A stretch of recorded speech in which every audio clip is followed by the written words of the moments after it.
आपके ऊपर इस चीज़ का कितना असर रहा, आपकी पढ़ाई पर या आपके बचपन पर जो परेशानियां आई उनका कितना असर रहा? मैम मैं अपने आप को बहुत ही लकी मानता हूँ कि मेरे लाइफ में ये प्रॉब्लम्स आई, because with every problem which I tackled I मैं मैच्योर होते गया हर एक प्रॉब्लम को फेस करते करते। स्वामी विवेकानंद ने कहा था कि I asked God for strength, he gave me difficult situations to face. तो मैं वो कोट मेरे दिल से है मैम, मुझे बहुत अच्छा लगता है। तो बचपन से जब प्रॉब्लम्स आती थी स्कूल जब हमें जाना होता था रामकृष्ण मिशन, मुझे आज भी याद है सुबह का टाइम होता था मैम, 10 बजे क्लास लगती थी और पानी का हमें काफ़ी प्रॉब्लम होती थी, पानी की दिक्कत काफ़ी है आदित्यपुर में, और क्योंकि पैसे नहीं थे तो boring was not a point कि वो हो जाए तब।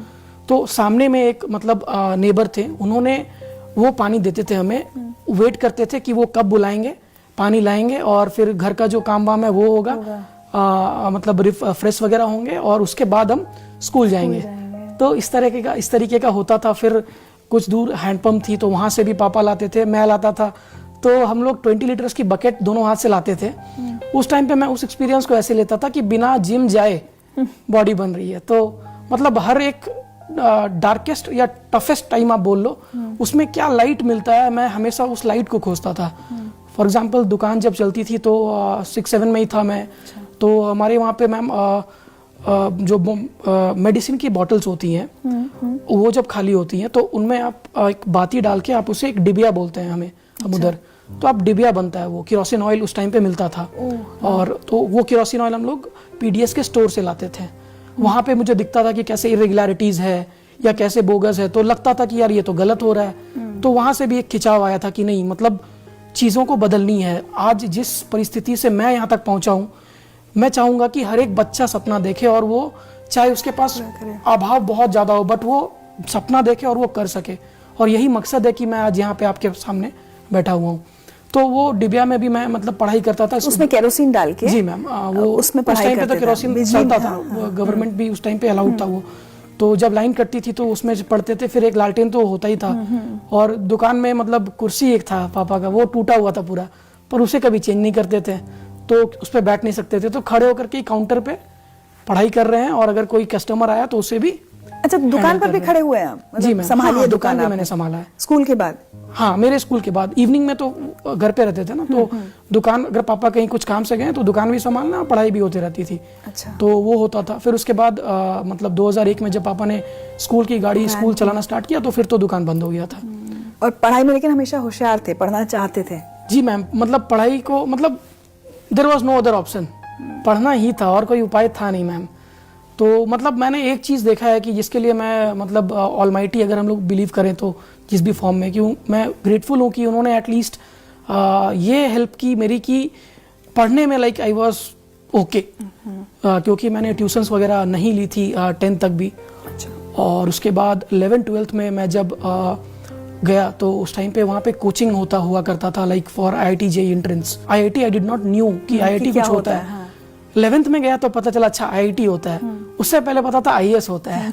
तो IIT का भी सपना नहीं था मेरा, IAS सपना था। तो लेकिन क्योंकि 10th में मैंने टॉप किया था स्कूल में, तो फिर वो समाज जो होता है ना मैम कि ब्रांड करते हैं, अगर आप इंजीनियर बन जाओ, इंजीनियर बनना, आर्ट्स तो लेना ही नहीं है ना। तो मैं ये भी मैसेज देना चाहूंगा आपके शो से कि एक स्टूडेंट या फिर एक टीनेज या एक यूथ को जिस भी फील्ड में इंटरेस्ट है उसे उस फील्ड के लिए हमें मोटिवेट करना चाहिए, इंकरेज करना चाहिए और उसे वो परस्यू करना चाहिए।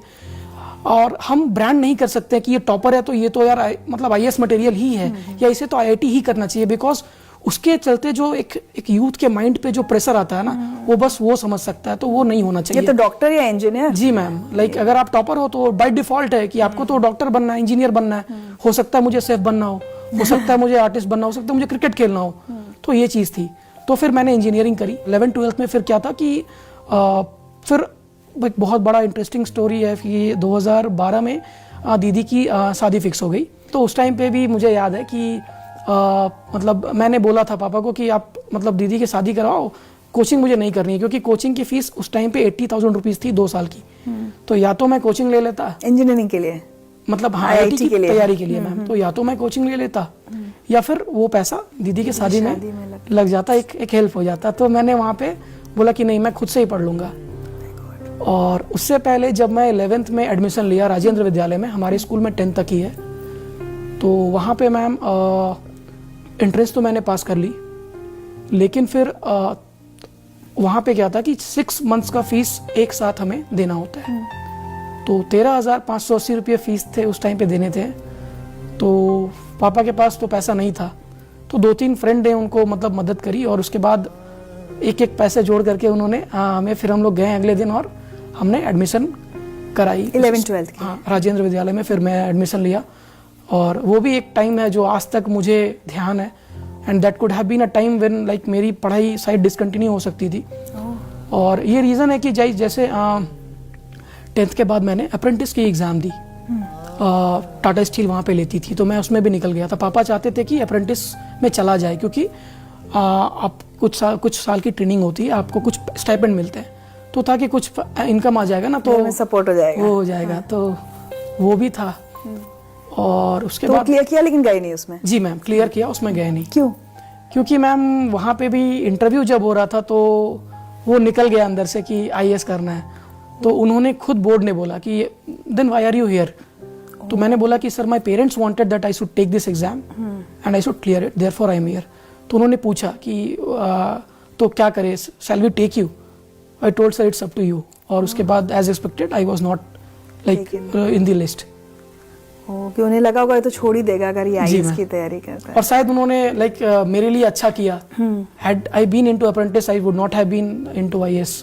मुझे लगता है आप जैसे लोगों की कहानी उन बच्चों के लिए बहुत ज़रूरी है जो बहुत छोटी छोटी चीज़ों के लिए माता पिता से शिकायत करते हैं, या जिन्हें बहुत मिल भी जाता है वो भी लगातार शिकायत करते हैं कि हमें ये भी चाहिए, ये नहीं मिला।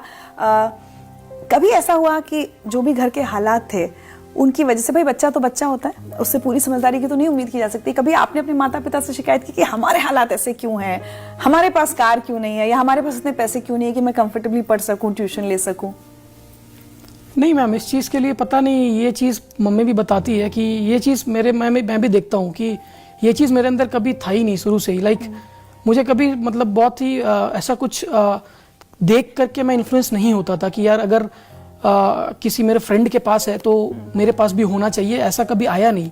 तो कभी मैं देखता था कि पापा के पास, क्योंकि मैम फैमिली थी तो सब दिखता था कि मतलब एक लिमिटेड अमाउंट पैसा पर मंथ पापा के पास आ रहा है स्कूल से, और उसमें बटा हुआ है कि इतने गैस में जाएंगे, इतने राशन में जाएंगे, इतने में कॉपी किताब आएगा, या इतने दूध वाले को देना है। तो दिखता था कि यार 2-3 हज़ार तो बच रहा है, 4 हज़ार तो बच रहा है, तो क्या ही ले लेंगे, इसमें क्या करना है, क्यों नहीं चाहिए। मतलब था कि बेसिक मिनिमम एक चीज़ चाहिए थी, वो थी कि बस पढ़ाई होते रहे, ये कैसे भी चलते रहे, बाकी सब तो मतलब मैनेज हो जाएगा, but this should go on. और एक इंसिडेंट है मैम, जब मैं राजेंद्र विद्यालय में गया, क्योंकि रामकृष्ण मिशन तो क्योंकि मिशन स्कूल था, तो वहाँ पे normally lower middle class students बच्चे ही थे, तो वहाँ पे तो ये कॉम्प्लेक्स आया नहीं। पर जब मैं राजेंद्र विद्यालय में गया, because that is one of the top schools of Jamshedpur, अच्छा, तो वहाँ पे ये कॉम्प्लेक्स थोड़ा सा एक दिन आया था, but then I very well managed it, क्योंकि सारे लोग स्कूटी से आते थे या फिर बाइक से आते थे, सारे स्टूडेंट्स लाइक 11th-12th के, और मैं साइकिल से, तो मेरा सिंगल अकेला साइकिल पूरे स्टैंड में होता था।